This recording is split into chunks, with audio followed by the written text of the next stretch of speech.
안녕하세요. 생각을 그리는 여자입니다.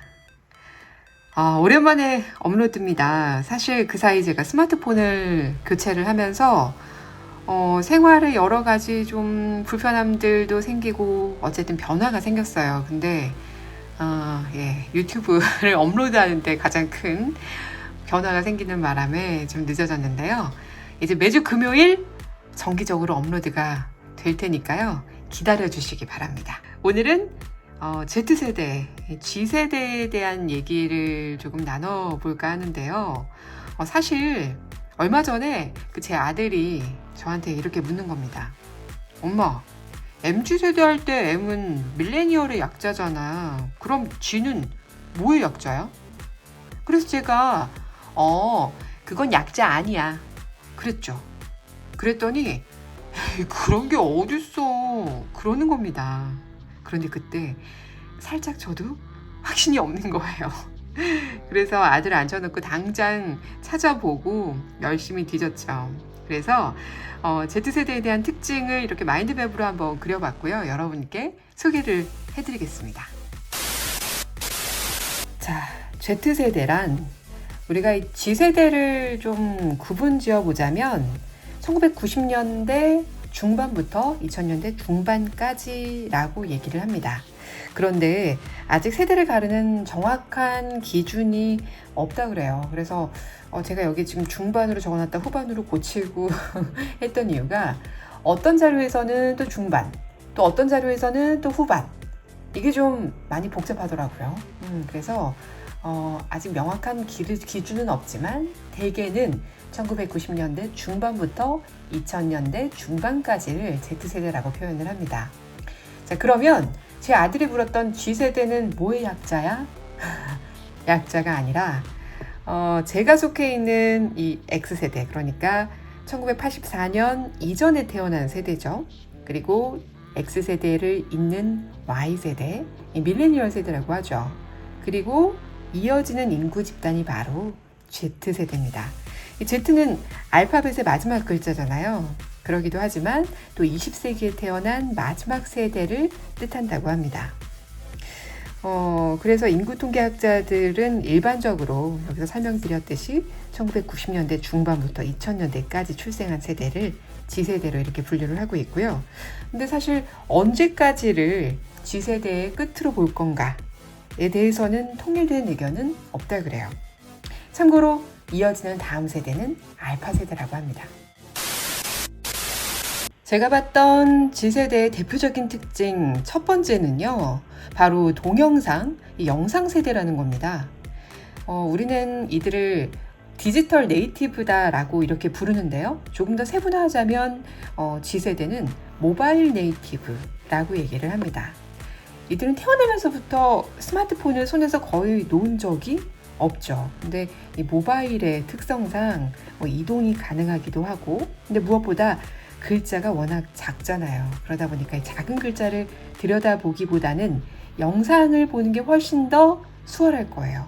그러다 보니까 지금 유행하는 틱톡이나 숏폼, 릴스 같은 이런 짧지만 강렬한 그리고 재밌는 영상들이 이들에게 훨씬 더 매력적으로 다가올 겁니다.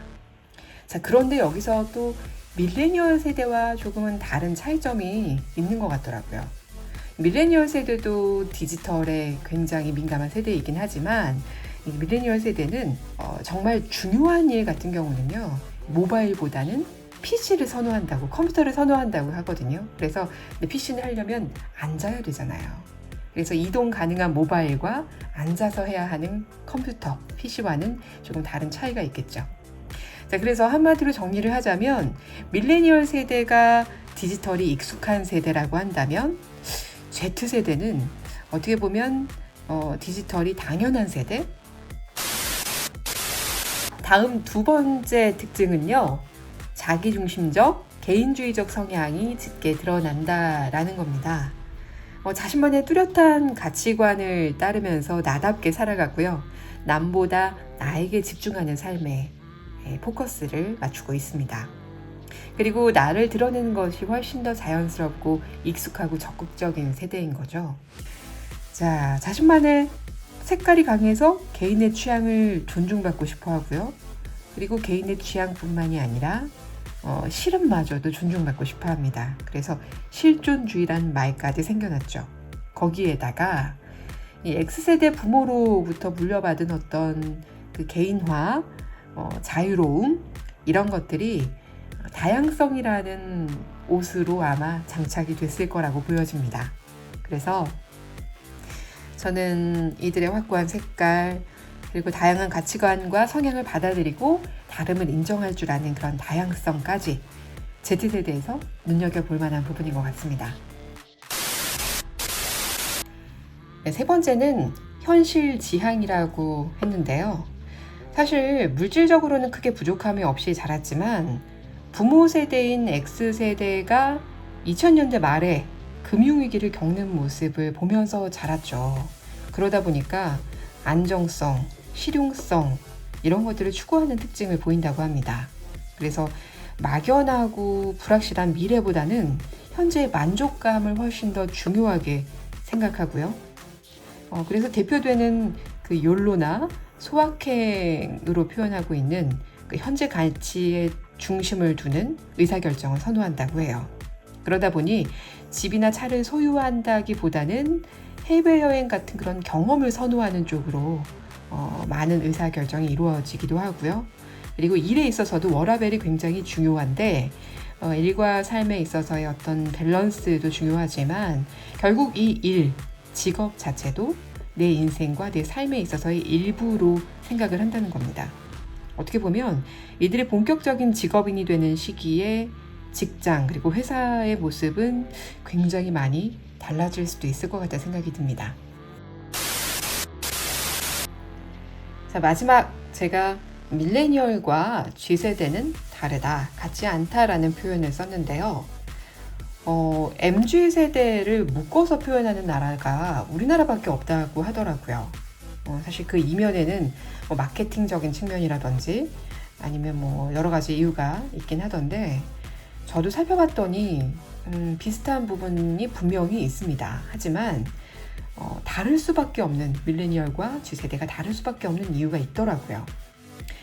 대표적인 큰 이유를 부모 세대가 다르기 때문이라는 분석이 우세합니다. 밀레니얼 세대, Y세대는 부모님이 우리가 흔히 얘기하는 58년 개띠로 대표되는 베이비 부머죠. 이 베이비 부머는 전후 혼란기를 겪고 빠른 경제 성장으로 그야말로 무에서 유를 만들어낸 사람들입니다. 이들에게 경쟁에 있어서의 승리 굉장히 중요하죠. 그렇다 보니 이들의 모토는 정말 하면 된다 일 겁니다.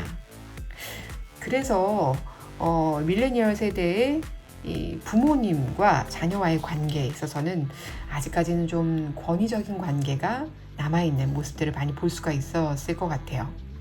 자, 그런데 G세대를 볼까요?